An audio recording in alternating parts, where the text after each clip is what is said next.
twice the impact of extractivism on your bodies and on your lands. You call it cuerpo territorio. And I think this is a very important element that we need to take into account, because the extractive paradigm goes hand in hand with racism, patriarchy, and we can't dissect or separate those aspects. All the cases we heard acquire particular significance due to the key role of Canadian mining companies globally that extend to a majority of mining operations worldwide and provide a further evidence of a recurrent and entrenched paradigm that links extractivism, repression, and highlight the co-responsibility of states, companies, non-state actors in what we can name systemic crimes.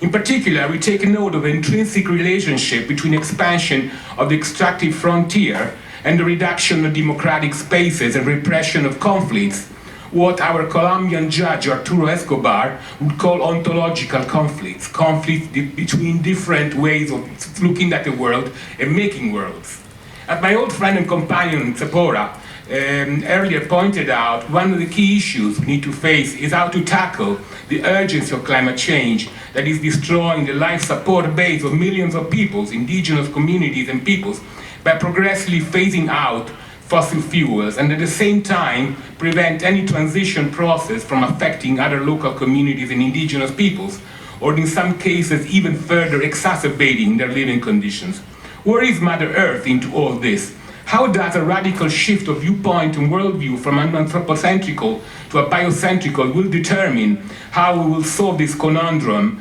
inbuilt in what our other judge, Maristela Svampa, defines the consenso de la decarbonización, the decarbonization consensus. And how we will get inspiration from collective efforts towards a fair and just transition, such as that of the Pacto Ecosocial Intercultural del Sur. This is an ongoing process, and we will continue to reflect on this on the way to Belém, where we expect to propose a new pact for Mother Earth on the basis of the recommendations already made by the International Tribunal on Fossil Fuels held in September last year in New York City, on the Cochabamba Declaration on the Rights of Mother Earth, on the United Declaration on the Rights of Indigenous Peoples, and other relevant international standards and obligations on human rights and indigenous peoples' rights. Secondly, one of the purposes of this tribunal is to contribute to further develop Earth jurisprudence and contribute to set up a system of rights that goes hand in hand with the existing human rights system, since violations of the rights of nature entail violation of human rights and vice versa.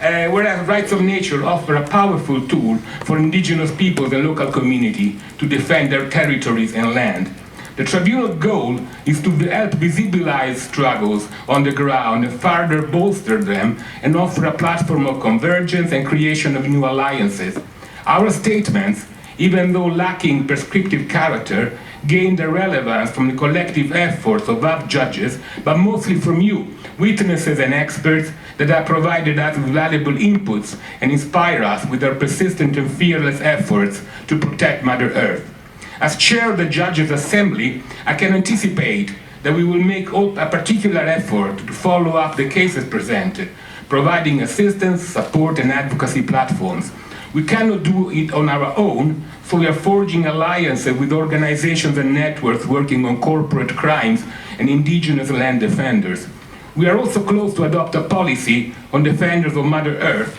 that will include procedures to prevent witnesses and judges and the public at large from being subject to harassment or threat while attending the tribunal activities and when they go back home. We want the tribunal to be a space of testimony and request for justice, but also a platform for collective action for the defense of rights of nature and their protectors.